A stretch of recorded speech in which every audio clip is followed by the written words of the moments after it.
Andrew, where are you? Tell me first. Let's get the details out of the way. Where are you? Where are you these days? I'm in Dublin, in Ireland. No way. Where are you? I'm in Santa Barbara. Of course you are. Yeah. No, I'm in Dublin. I'm doing a play here, so I'm over here for a few months. Holy shit! I'm coming to Dublin. I'll be there. Oh no, so the show I do, The Floor, we shoot it in Dublin, but I think they've moved us. But where are you going now? Paris?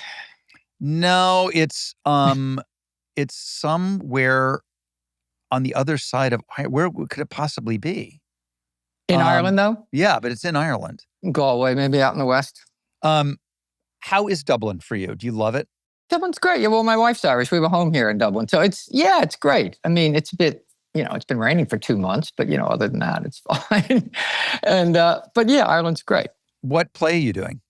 I'm doing The Crucible, the Arthur Miller play. No way. Oh, fuck, that's a great play. Yeah, it's a great play. It's a bit of a mountain to climb every night. And I hadn't been in a play in 20 years, Rob. So it was a bit daunting. Yeah, the first couple nights were a bit daunting, but after that, it's been great. It's been great. We have 2 more weeks at it. We've been at it for 6 weeks, 2 more weeks, so it's great. You must have seen other productions of that. Have you ever seen it before? In high school, I guess, and then I saw the Daniel Day-Lewis movie.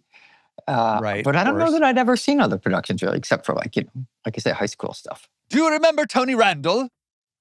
No, what did he do? Tony Randall. From The Odd Couple, Tony Randall. Well, I know Tony Randall. Did he do The Crucible? Tony Randall created the National Actors Theater in New York, and it was an idea of his he had for about 10 years, and he did The Crucible, and I saw it. I thought you were going to tell me you were John Proctor and you were in it. No. You know who was? Martin Sheen. Martin Sheen, right? Okay. Well, he'd be good at it. Let me tell you something. It's fucking hard. It's a really hard play. And, there's all that ye olde talk. And so if you start a line off on the wrong foot, you're like really kind of, oh, shit, how do I finish this line? So it's... My favorite part of The Crucible is where they keep calling everybody goody this and goody that. Yeah, goody proctor and goody nurse and all that. Yeah. It's so good. No pun intended. I still don't know what goody means. What? I think it's what it means, Mrs. or something. In ye olde talk. But is that, or is that just Arthur Miller going, it would be sick if they... Yeah, I think it might be Arthur Millerese, yeah. I've never heard goody in any other ye olden literature other than Arthur Miller. Well, I don't think anybody had any idea how they talk, so he just made it up, For sure. But it's a challenge, that's for sure. But it's been good. It's been, just being on stage again after 20 years was like, holy shit. That first night no, I don't ever want to go through that again. So were your knees shaking? No, my knees were okay, except when I froze up after about, 6 or 7 lines, I suddenly just went... And then I had no fucking idea what came next. And I just turned all sorts of shades of gray. And luckily, one of the other actors saw the sheer panic in my eyes and jumped in and saved my ass. But it was in that moment, it was like everything I've ever feared in 20, why I haven't done a play for 20 years is all coming back to me. I'm going to humiliate myself in public right now in front of 1,000 people and have to stop the show because I don't know what I'm doing. And anyway, after this 4 or 5 seconds that lasted 10 years and took 10 years off my life, we sort of got back on track. But in that instant, it was like all my bad choices in life were coming back to haunt me. And but since then, it's settled down and it's good. But there was that moment, dude. That was on opening night? It was the first preview, the first night. Luckily, by the time the critics came, I was sort of had it under control somewhat. But in the Irish Have you done a play in a while? You haven't done a play in a while. It's been I think 15 years. Oh, that's okay. I mean, I did A Few Good Men with Sorkin. We did a revival on the West End. Really? And I would like to have seen. You weren't Jack Nicholson, were you? No, I was Caffey. Okay. I was still young enough to play I don't know who anybody is except for that one moment. Yeah. Oh, dude! And every night you can't handle the truth. It's just like a mathematical equation that thing lands. But what's amazing about audiences is, and it's a trope, but it's true. Like I find it really hard to go to anything in the States because everybody gets a standing ovation. Everybody. Every single show gets a standing ovation. And it used to be you had to earn it. And I'm not saying these shows don't earn it every night, but like it's people are just hooting and how they're so it's like it's like an inflationary money that's been devalued. But I just think they're getting up to leave, and on the way they're just kind of giving it a little bit of, Did you ever hear that great Frank Langella story about standing ovations? No, but I worked with Frank. Did you work with Frank? No, maybe you were the one who told me this. Go on. But, yeah, I heard that when he was doing Dracula, which was a huge hit. Yeah, that was his big thing. That he had a thing that he would do to cue the audience to give him a standing ovation. Oh, that's good. Frank would do that. What did he do? That he would come out and, they do the curtain call in the flying V formation. Yeah. Do you know what I'm talking about? Yeah. And which is always just like such a setup. And he comes out last and he does that great thing that actors always do where they suddenly realize that there's an audience there and they're realizing it in real time. And so I'm so embarrassed already.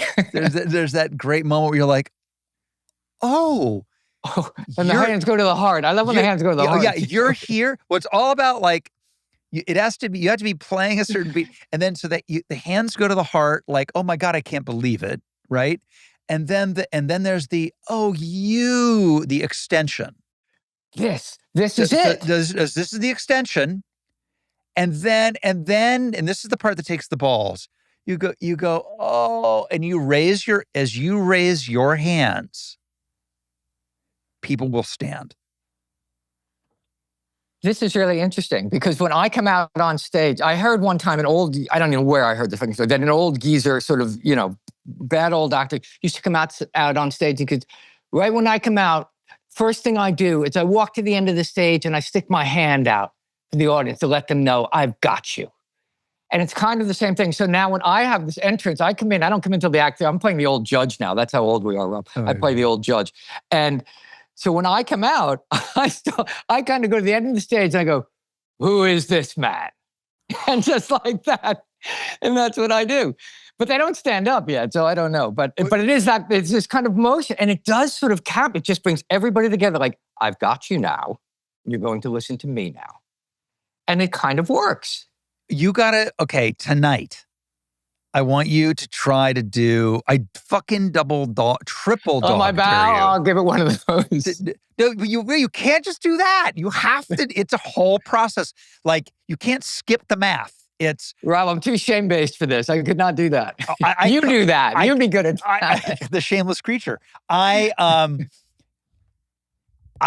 can't do it. I would be too. But isn't that a great one? It is, but it's very Frank Langella too.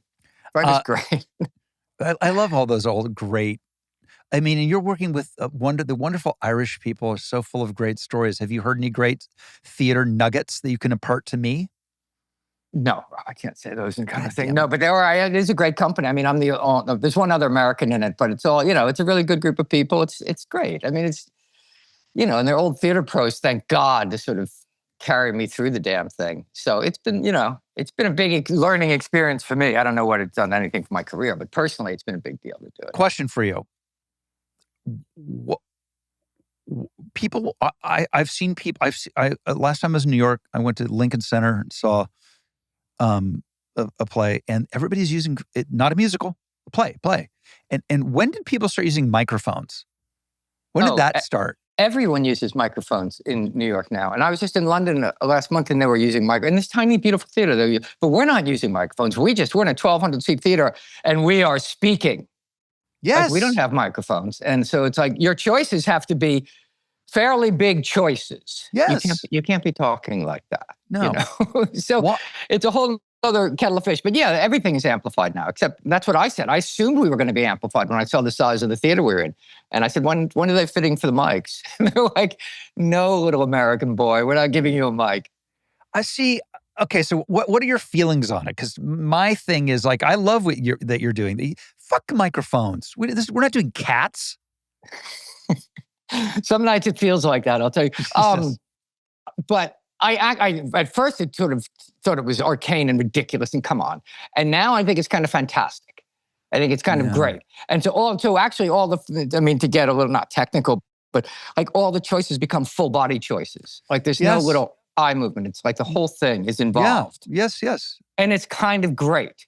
It's kind of great. And so I really appreciate that. I mean, and you really do have a difference between sort of film and stage acting. There's no subtle eye movements or little whispers or nods, or it's all fully committed, head to toe kind of acting. And it's kind of great. Yeah. I mean, to me, it's like, but it's also like the point of doing the theater is it's a different muscle. But if it's now no different than doing your close-up, I don't know. But then the other thing I notice is like, have you been in the run long enough wherever you guys still gather and do like a speed run of the just to get the lines? No, I mean, we're good now. But I mean, I don't come on till 2 hours into the play. So the first night when I was there, I just sat backstage for 2.5 hours before I went on. I thought I was going to have a fucking stroke. And so I said, guys, I can't come in at half hour anymore. I'm coming in an hour before while the play has already started. And because I can't sit there backstage for that long, I'll get too uptight. And so I just I never see anybody till I'm on stage with them, because they're all in that half hour doing all their thing and all their warm-ups and everything. And I'm off having dinner. And so when I come in, the only time I ever see anyone is when I walk on stage. So I'm like in a different universe than everyone else is. Here's a mortifying thing too. The other thing is recognition applause. So they don't do that here. No, well, thank you, Andrew. Where were you when I needed you? Because that's a big thing in the States is, they're like, oh, they're going, God, thank you for playing this part. I can't believe you're here. It's so great to see you, Kelsey Grammer, or whatever the fuck. And so I can remember, like, on A Few Good Men in London, I was like, yeah, okay, I'll come out, I'll hold for recognition applause. There was no recognition applause. You're holding for the hold. Yeah. I didn't know that nobody gives a fuck. They're just there to see the show. I mean, they're real people is what I'm saying. That's what I'm saying. Well, they seem to go to the theater a little more sort of consistently than we do. Did you see The Outsiders musical? I did not. I heard it was great. Did you see it? Haven't seen it. Won the Tony. Dude, it's fine that I haven't seen it, but you haven't seen it? Can you believe it? I just have. No. It's just never. The stars never aligned for me to get there and see it. My daughter saw it. Said it was absolutely fantastic. That's what I hear. I hear it's insane. They can wear microphones. They're singing. It's fine. Who was I talking to? Who was in that with you? That I can't remember. Anyway, yeah. What? See Thomas Howell. I ran into somewhere, and he said that he was fantastic too. He's the absolute greatest. He's the greatest. He's a lovely guy. Yeah, I never knew him when we were young. He's a lovely guy. Yeah, no. It's funny. You guys didn't ever paths never crossed. That's what it is. And I also, who I recently also met that I'd never met before was Ralph Macchio. I'd never met him before. You'd never met Ralph? No, I met him at a wedding like 6 months ago. He's one of the nicest. He's the nicest guy in the world. He's the nicest human. And by the way, he has not changed at all. It looks exactly like he did in The Outsiders. He does. Yeah, what's up with that? Well, you do too, dude. So, I eat the blood of young puppies. Tell me about the book. Who Needs Friends? An unscientific examination of male friendships. By the way, it's a great, actually, and I'm all kidding aside, it's a great subject. It's a great subject. Because aren't you like me? Like in the era when I knew you really well, I pegged you as kind of a loner. Well, that's still the case, dude. And when I told my wife I was writing a book about, you are writing a book about friendship? Are you kidding me? Yes. I said, exactly. Who better to write a book about friendship than the guy who doesn't have any? No, but you're right. No, I'm dead serious. Yes. No, but it came up because, it's called Who Needs Friends? An Unscientific Examination of Male Friendship Across America. So what it is, I was sitting at the kitchen table chatting with my son. He was telling a story about one of his buds. And we laughed. And then he looked up at me and said, "You don't really have any friends, do you, Dad?" Amazing. And I paused and I said, "Sam, I do. I just never see them, but I know they're there, and that's enough." And I meant it. And he went, "Yeah, okay, whatever." And he left. And I thought about it, and I thought, you know what? It's not enough. Because I had these guys, which I'm sure you do too, but you're probably still friends with them. So that's the difference between us. one of them. And I had these guys when I was in my, early 20s, and that were like my core group of guys that I was close with, and they were sort of instrumental in forming who I became, and they, through life happens. They got married, they got jobs, whatever, they scattered all over the country, and they were all gone, and none of them were in New York anymore. And I realized I hadn't seen any of them in like 20 years minimum. And I sat there after my son, and I literally said, I need to go see my friends. So I got in the car and I drove 10,000 miles across the country, all on back roads, because I hate driving. I hate freeways. They terrify me. So I just drove all back roads for 10,000 miles, and I went to see all my friends in Baltimore, Kentucky, Texas, Wyoming, San Francisco. And so I just do this circuitous route around the country to see all my old friends. And along the way, I started talking to guys. I just stopped. I would approach rando guys on the street, like, cops in Ohio. I talked to blues musicians in Mississippi, oil rig workers, all these people. I just said, hey, will you talk to me about your friends? And people would just look at me like, what are you talking about? But then when I kind of said, no, I'm going to see my old friends. And and not a single guy said no. And I talked to all these guys about their experience with male friendship. And it was just personally, it was an amazing experience. And then it sort of grew into this book of me talking to all these kind of men across America. So it's sort of this cross-country journey, reconnecting with my friends, but also kind of taking the temperature of friendship across America. And so it was really a big deal for me. And then I'll shut up, but it's like, I felt like an emotional, to risk being sincere, an emotional safety net sort of spread under me in a way that I hadn't experienced in years and years. And I didn't even know I was missing until I sort of reconnected with these people and started connecting with these other kind of guys. And it was really a huge experience for me at this point in my life, because we get to an age and you just sort of go, what's important here? What am I doing? Mm-hmm. You know what I mean? Just hustle and try and get the next job and do whatever, but like, what matters here? So anyway, so it grew into this book, and that's what it's about. It's about this notion of friendship. And it turns out a lot of guys have, there are all these staggering statistics how guys don't have friends. I could bore you. Oh my God. Like in 1990, 3% of men said they had no close friends. Now it's 18% of men. So half of men said they are unsatisfied with the amount of friends they have. But then there's also all these physical ailments that come from lack of friendship. It's double your chance of dementia is doubled with people with few friends.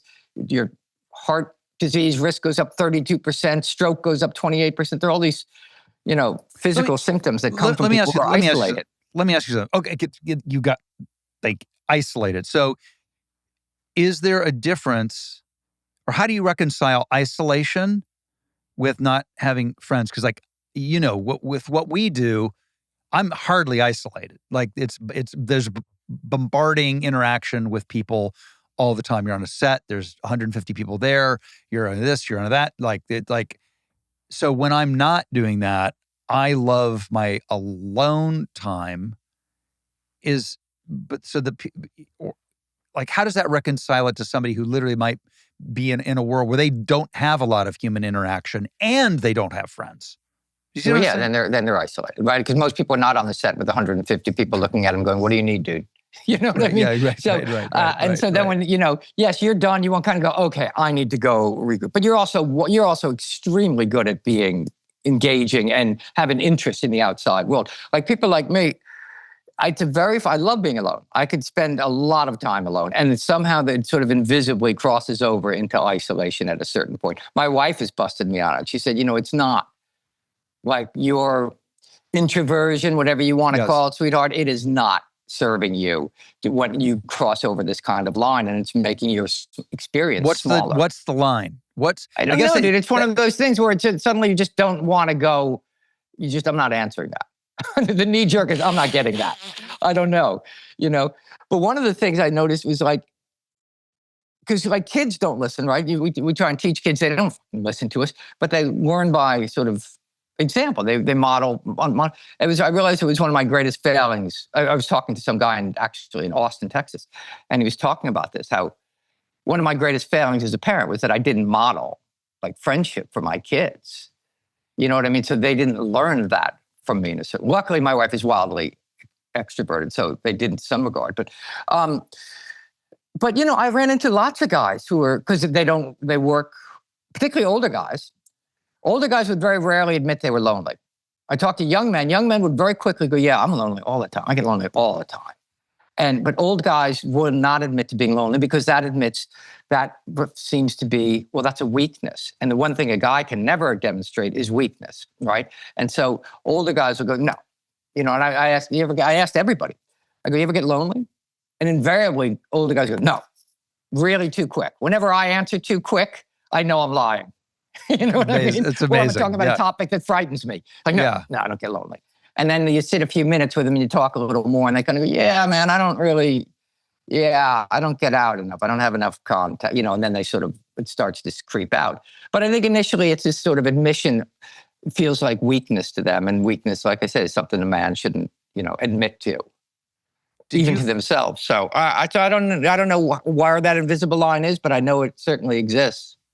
Did you find, obviously, you just acknowledged generational differences? Were there geographical differences? Were people like in more urban centers felt differently than people who were more rural? Or people? I was in a lot of small towns. I didn't go to cities much because cities are so anonymous and hard to meet people. If I go up to some rando guy on a street corner in a big city and I say, hey, will you talk to me about your friends? He's going to look at me like, get away from, by going to small town. I found people who were connected to their communities, had an ease about them. I found the best place to talk to people was in diners in the morning. I think breakfast I discovered is without a doubt the most optimistic meal of the day. You know what I mean? People in diners, like having breakfast, having coffee are fine to chat about kind of anything with kind of anybody. Yeah, right. You know what I mean? And I found these people in small towns really accessible. The people that, I met in obvious places like in the far west and like Nevada and rural Nevada, I run across these guys that were really isolated and remote and insular and locked off. But what was interesting too is most guys, once I started talking to them, no matter how reluctant they were at the beginning, they didn't want to stop talking about it. Because invariably they would always say to me, dude, I had never talked about this before. I met two cops in Ohio, old guys, 70s, retired cops. They'd been friends since they were 10s, for like 60 years. Wow. And they said to me, we've never talked about our friendship before, ever. This is the first time we've ever talked about it. And our wives are talking about it all the time. Isn't your wife always talking about their feelings and getting together for teas and coffees? It's like, if I come up to you and I don't know you, but my wife meets somebody, she's going to go and likes them. She'll go, do you want to get a cup of coffee, get a cup of tea one day? And sure, they'll go out and have tea. 2 weeks later, she goes, I'm meeting Nancy for a cup of tea. Who's Nancy? We met her at the thing. We're having tea. Like, oh, wow, good for you. Like, we would never do that. We might say, you want to play golf sometime? I think guys are kind of like toddlers. Like, we're good at parallel play.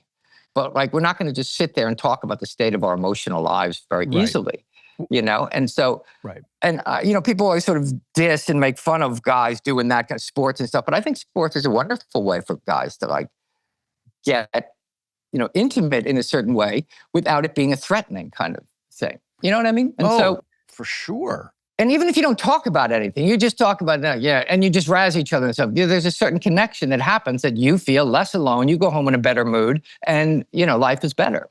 Yeah, you raise a good point. What you talk about modeling. One of the things that I'm terrible with follow-up. You have people for that. I have people for that, but. Like, I'll meet somebody and go, oh, we could be, and then I kind of don't fall. And it's, my wife is great at it, like your wife apparently is. I'll just like, yeah, we'll exchange numbers. And then why bother exchanging numbers? Because I don't call. I'm better at it now and I make myself do it. And I'm way, way better than I used to be. But I think it's a failure. Maybe it's emblematic of dudes that we don't network in that way, maybe.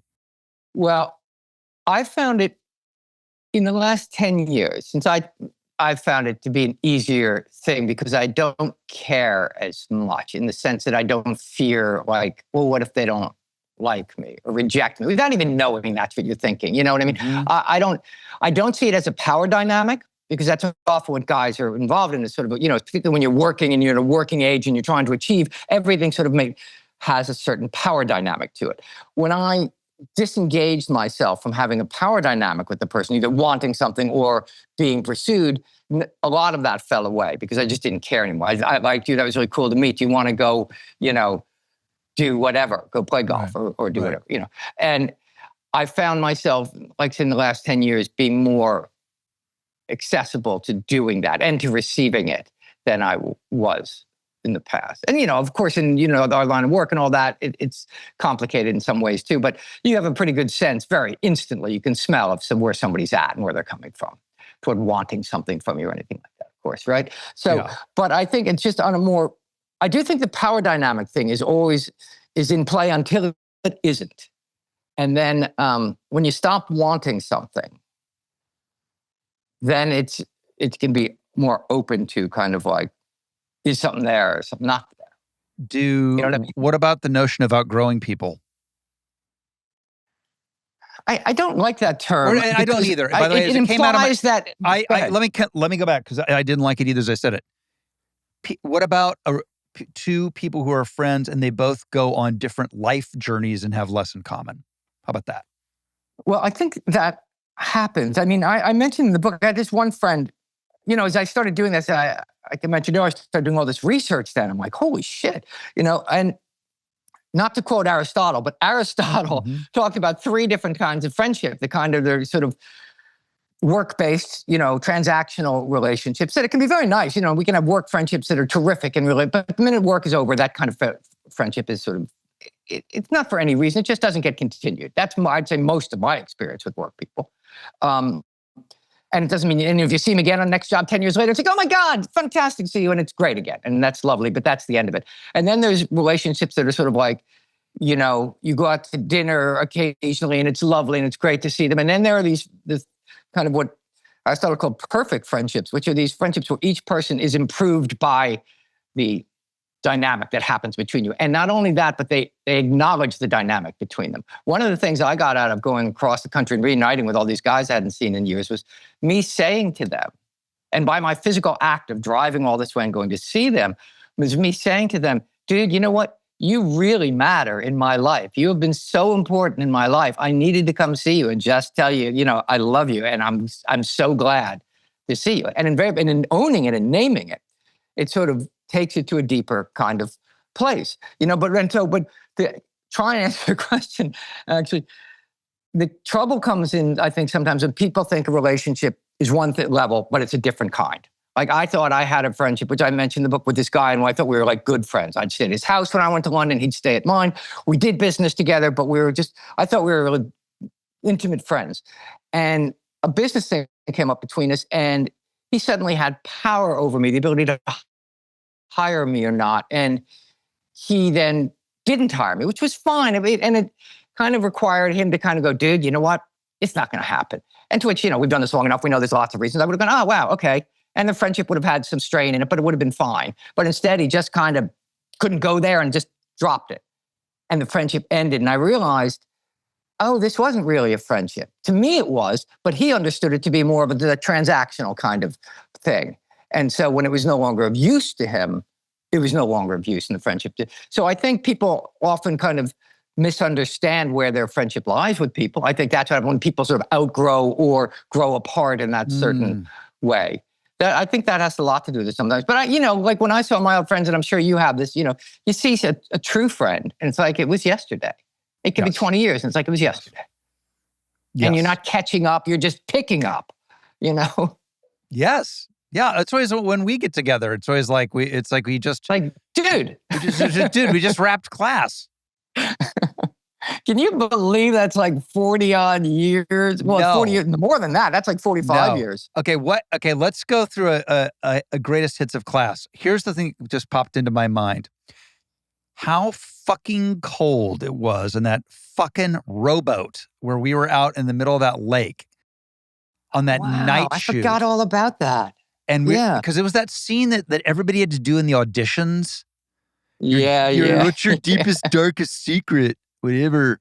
And like finally doing a scene that we've fucking had done so many times, there was no magic left in it at all, but it was so fucking cold.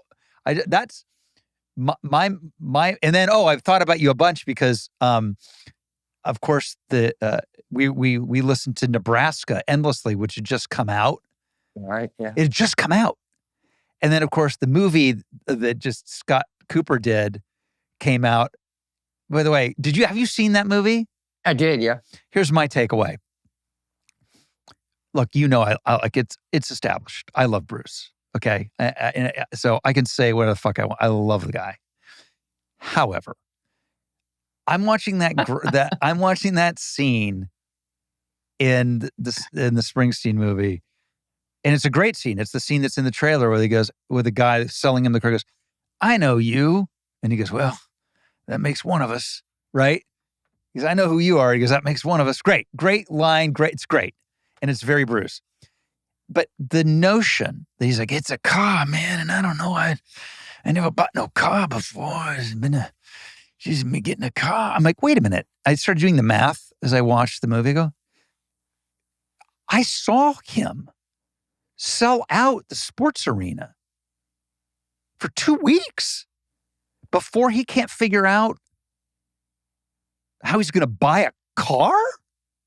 What the fuck? The thing is, it's not that he couldn't afford a car. It's that Bruce actually didn't drive till he was like really old, till he like was in his 20s. So he didn't even drive. He didn't, he's writing all these songs about, Thunder Road and, racing the streets, and he doesn't even have a driver's license. You know what I mean? So I think it was more referring to that. What my problem with that movie, and I thought the actor was terrific. I thought it was, I enjoyed the movie a lot because we know so much of that story. And I read the book. I like the book a lot. Yeah. And so, I've drunk the Bruce Kool-Aid too. But the problem I have with every biopic is that, like, okay, this crisis triggers this. And there's an immediate cause and effect with everything that happens. And I wish life was that neat and simple, Yes. And I had no problem that they just chose this one specific moment in his life. I thought that was kind of cool. But I always find that with biopics, it's like, oh, crisis leads to this, a light bulb moment leads to this revelation, leads to this beautiful artistic result. And, is life like that? Mine isn't. Well, no, it isn't. And the other thing is like the notion of what the conflict is always hard because it's like, there's this cassette. Bruce made it. I know you want these rock and roll tunes, but this is what he did, and we'd really appreciate you. We'd appreciate you putting it out. And the record player go, okay. That's what it was. And it's like, and in fairness, the Bob Dylan one was actually even worse, where it's like, oh no, I actually really enjoyed the Bob Dylan one. I know, I loved that movie, but I'm like, when you think about it, it's like literally it all comes down to what guitar is he going to pull off the rack? These are big conflicts, Rob. You don't understand. It's like he might pull the acoustic out, or he might pull out the electric. He's plugging in. He's plugging in. The whole movie goes around. That's all. It's whole raison d'être. It's like, anyway, don't get me started. But yeah, I don't know that one worked for me somehow. Anyway, I like those guys in the music, so I'm in. Anytime I'm not a fair audience because I just like all that stuff. But I remember that about Class. I remember being really cold. A lot. Well, we're in Chicago in the winter, dude. It was the winter, wasn't it? Right? Yeah. It was like... We started in like November, December in Chicago. It was, right? It was like, okay. I remember I had one scene on the they put us on the lake waterfront, on the lakefront there. And it's fucking, we're just shivering. We're like purple. And like Jackie's just in this little short skirt, whatever. And she's trying to be Jackie. And she's just like purple. It was just like crazy. She was the first person I ever saw that had her own light, right? Do you remember that? Yeah. She had her own light, which is like now of my age. I'm like, fucking A, you're going to have. You travel with your light, don't you? Dude, what do you think this is? What do you think this is, bro? I don't have one. I'm in this rental apartment. You wouldn't believe the lamps I've pushed over to make it bright enough. No, but see, you're an actual director because I literally don't love, for the record, don't love the lighting here. I've been trying to figure it out. Your lighting's better than my lighting. I don't like my lighting is one step away from Megyn Kelly lighting, and so it's a little much. You look natural and authentic and male. I, however, look like I might be a woman with this lighting. Do you notice, actually, a friend of mine, I asked, she said she saw somebody recently. I go, how's he doing? She goes, well, he's starting to get that look that guys get where they start to look like old women. Mm-hmm. And I looked in the mirror the other day and I went, God, I look like an old woman. So like, oh no. And how are you feeling about it? How old are you now? You're like 6, are you 60 yet? I'm going to be 62 okay. Next week. Oh, cool. What day? March 17th. St. Patrick's Okay, Day. Oh, dude, St. they're going to Patrick's run. Day. They're going to run amok where you are for my birthday. Jesus, that's not. But they canceled the show for St. Patrick's Day actually because they thought, let's just not do this. Yeah, exactly. But my son is on the 15th. But I forgot what we were talking about. Yeah, right getting old. I had a point. Being old. Oh yeah, like did 60 bother you? 60 set me back. Like 30, 40, 50, I never blinked. But 60 was like, wow, that's the beginning of being old, and it really kind of sent me for a spin. It took me like a couple of years to kind of be okay with that. And because it made me, because I was famous for being young. You know what I mean? Yeah, You've been right, famous the whole time. I was famous for sort of being a young guy. And now suddenly I'm sort of this old person. And where'd the middle go? when am I going to start being like a grown up? You know what I mean? So I don't know. It took me a minute at 60. How about you?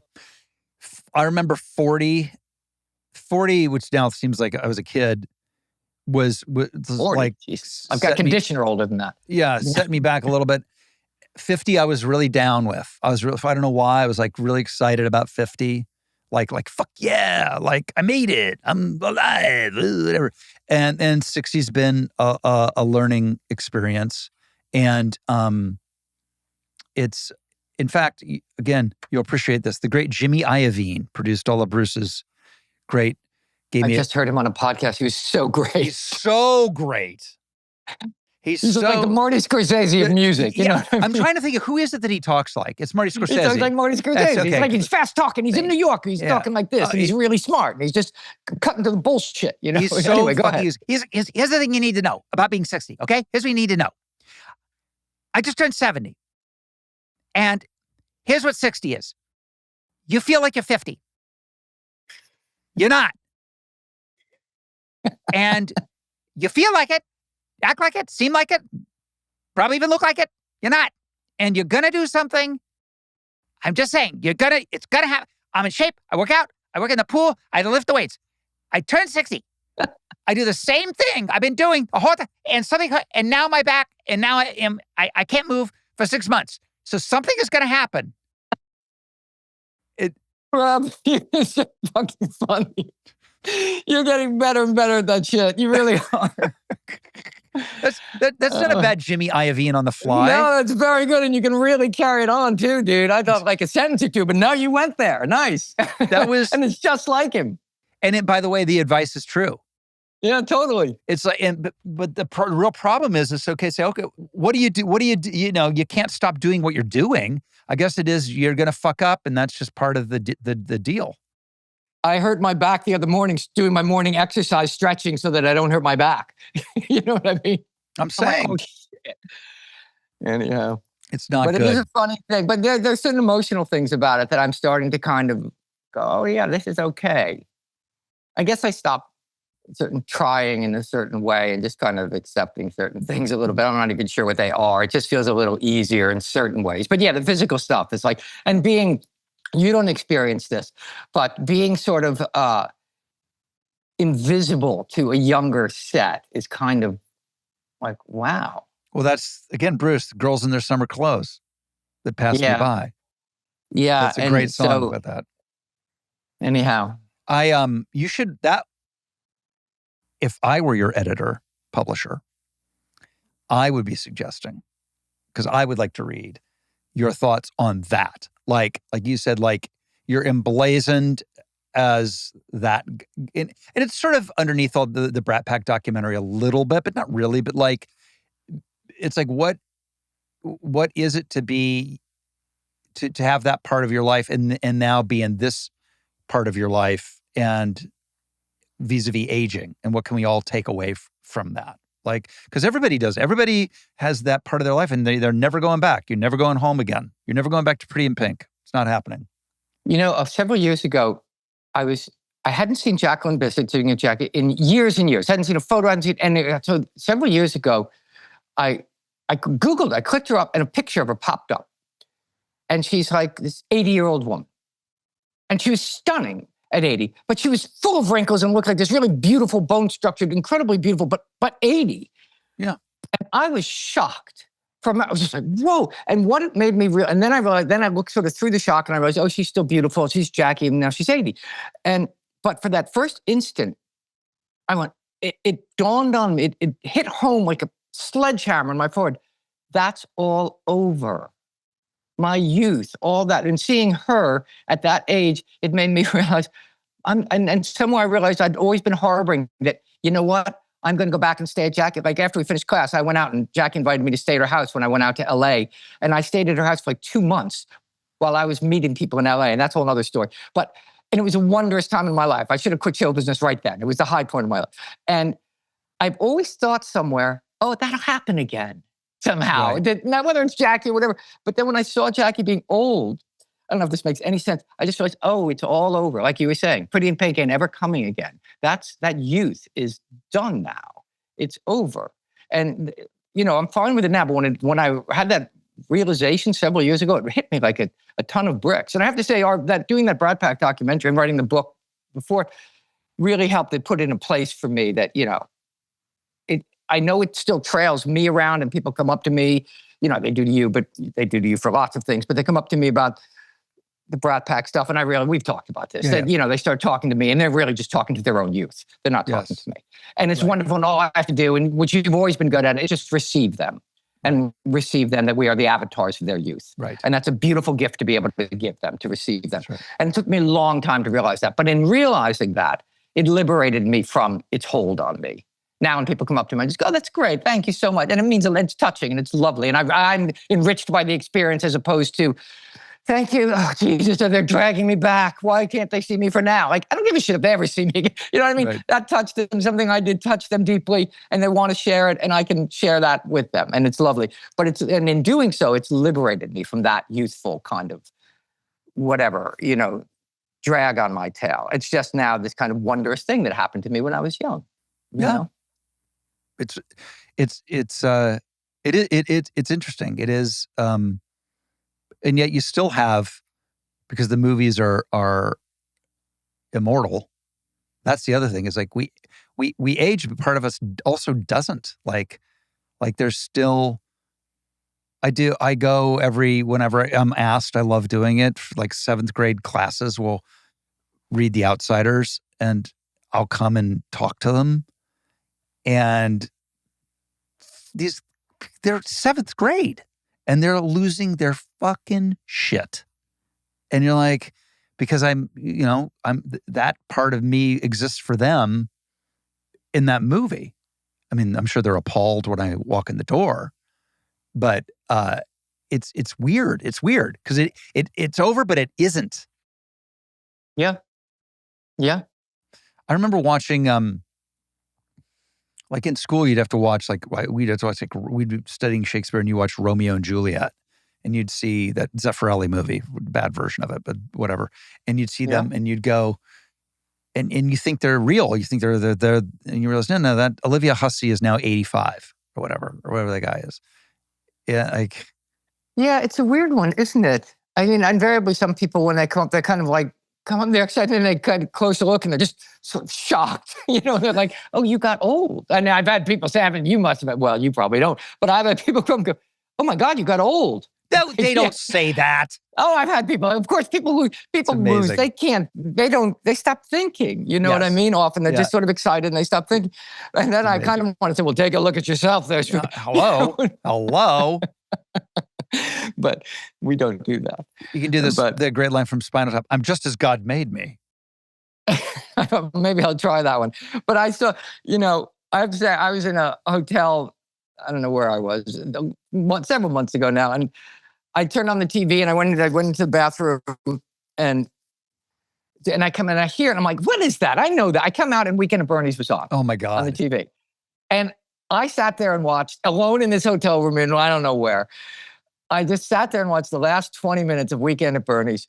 And I just laughed my brains out. I thought, this young guy is absolutely hysterical. Whoever this young guy is really good. He is great.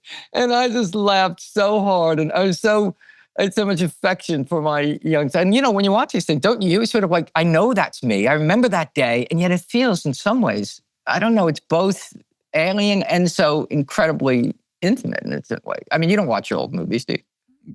No. I mean, it was the first time I'd seen anything of mine, and I don't know, since I made it. And so, but I have to No. tell you, it was such a pleasure. It was really funny. It's super. Like, I'm good with watching dailies and watching this. Oh, that's the other thing I remember. I never do. I never do that anymore. Didn't you come? Yes, we had dailies together on. Yeah.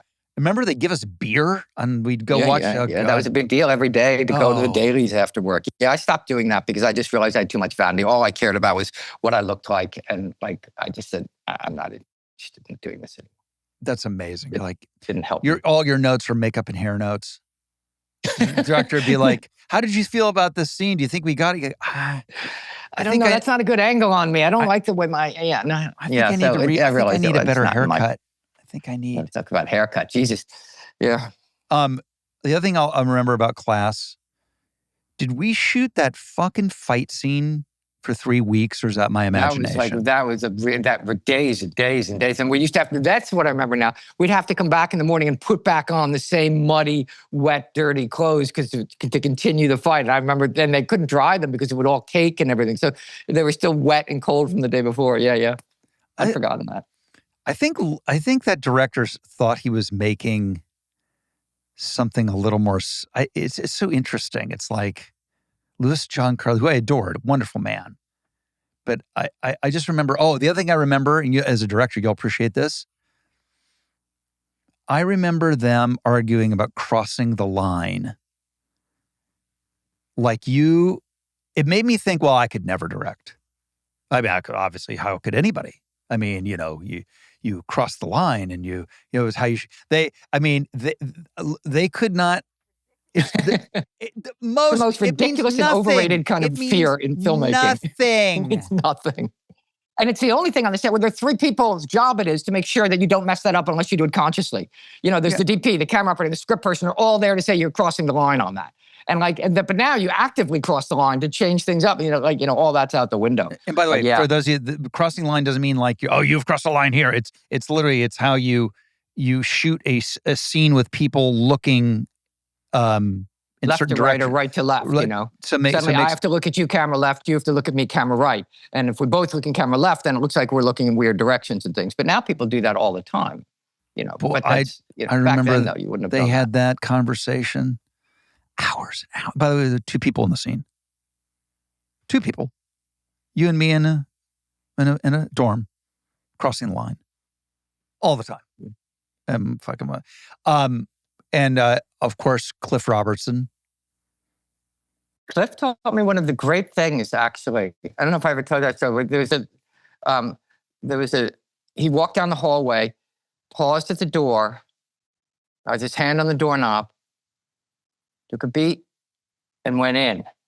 And I remember, this is my 3rd day on set. I'm so excited and eager, an acting student. And I went, Mr. Robertson, when you went up the doorknob, you held it and you paused for a second. Your eyes, what were you thinking, sir? I said, son, I grabbed the doorknob and I thought, 1, 2, 3. And I entered.